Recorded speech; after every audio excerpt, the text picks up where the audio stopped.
Hello and welcome to our special Euro 2020 coverage here on France 24. The final round of the group stage matches has begun. Italy top Group A, while Wales clinched qualification in second place on goal difference, ahead of Switzerland, who will have to wait and see if they make it through as one of the four best third-place teams.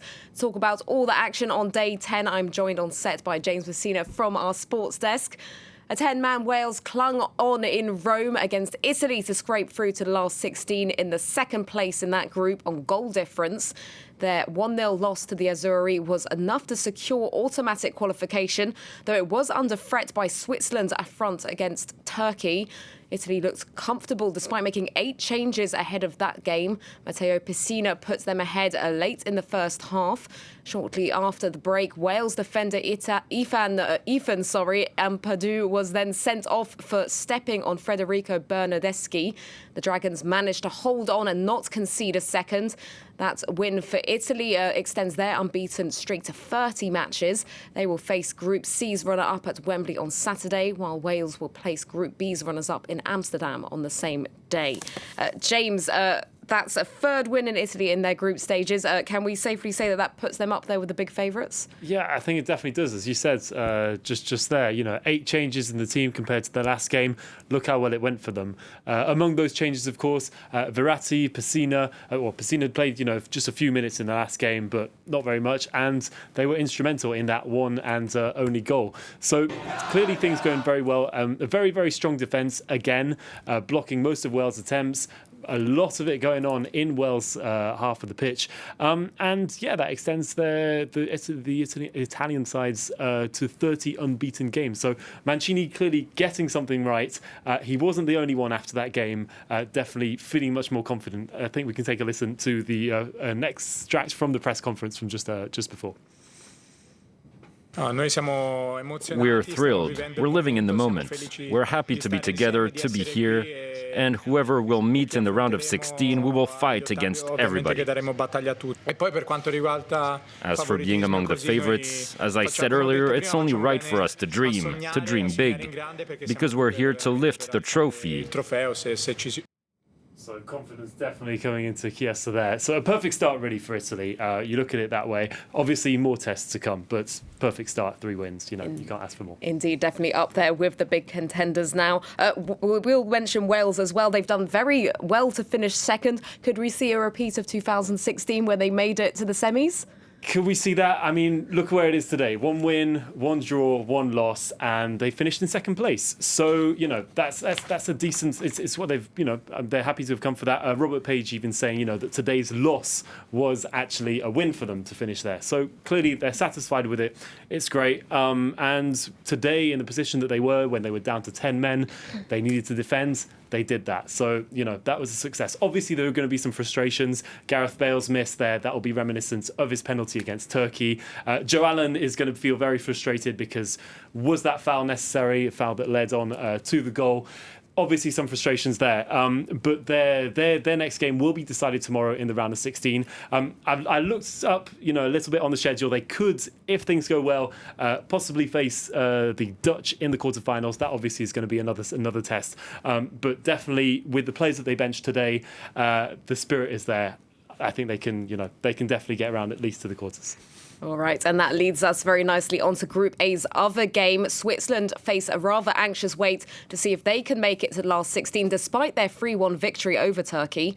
The Swiss needed a win in Baku to keep their qualification hopes alive.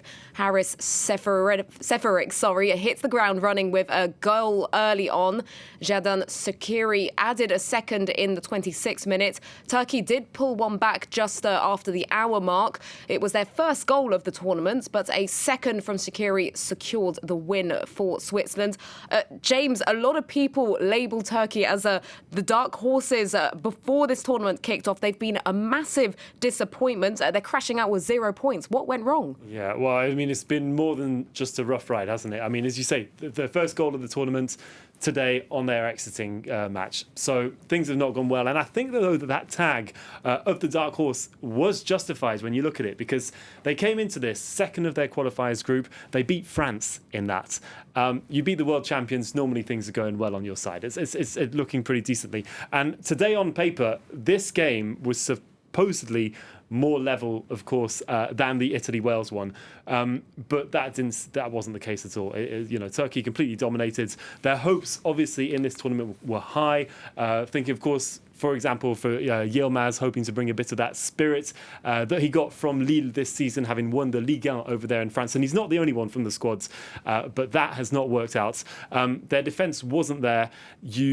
I think everything really started out. You look at that first goal of the tournament from the Euros this season, this year, that own goal pretty much sums up how things have been for Turkey. It's been terrible. They've been very, very little on the attack. Actually, in that game against Italy, that opening game, there were 0 shots on target. So they're going home with a single goal. Out from the not getting into the knockout stages, it wasn't a success for Turkey, definitely. Indeed, and Switzerland were obviously just pipped to the post by Wales this evening, though their performance tonight has put them in a rather good position to get one of those so-called best third-place spots. Yeah, it has. I think they put up a good game, 10 shots on targets. Pretty decent. Shaqiri, I mean, brilliant when you watch him, belt those goals, those just drill the ball into the net there. You wonder why he's not playing more for Liverpool at the moment, really, because those were, just spectacular. He rarely disappoints. Things are looking good. I think if we look at the table for Switzerland, they're currently at 4 points in the standings. So, obviously things are still going to have to be played out. For anyone watching who's trying to figure out, as we have been, of how this round of 16 works, because there are 24 teams. So 4 out of the 6th third place teams of each group get to go in. That's decided on points, then on goal difference, then on number of goals, and then, if needed, goes into looking actually, how many teams got what cards, and if necessary, even into the UEFA rankings. So there's a lot still to come, but obviously with those 4 points, they're looking well. And let's not forget that Portugal, last time round, they got through. They scraped it through with 3 draws, scraped it through on 3rd place, and went on to win the tournament. So I'm not saying Switzerland's going to win the tournament, but you never know. Just goes to show that anything can happen. Before we leave you, we're going to take a quick look at the matches we have to look forward to in Group B and C, which conclude on Monday.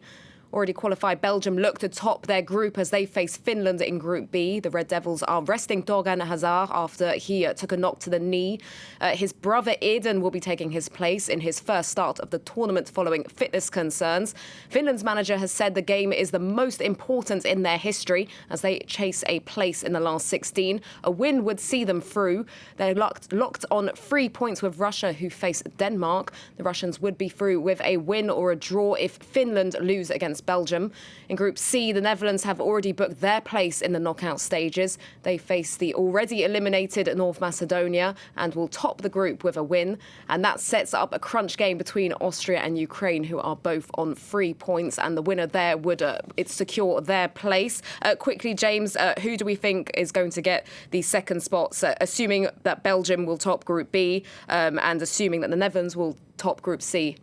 Second spot is I think when we look at all those games tomorrow, we look at Belgium. We've seen that they put up they had a struggle last time. They managed to restructure themselves. Everything went well. After that, you look at Denmark, who've been, they've had a rough time, even though they were playing at home. But obviously, for reasons on pitch and outside of that. And on the rest, I think Russia's been, they're capable of it, and obviously a win will help them a lot. But all over the board, there's a lot still to come. I'm not going to make any predictions because we've seen how that's been going through over the last week. A lot of us have been caught out by surprise. It's been going very well in the newsroom prediction-wise. That wraps up the show for now. We'll be back on Monday with all the action from Group B and C. Thank you for watching. Bye for now.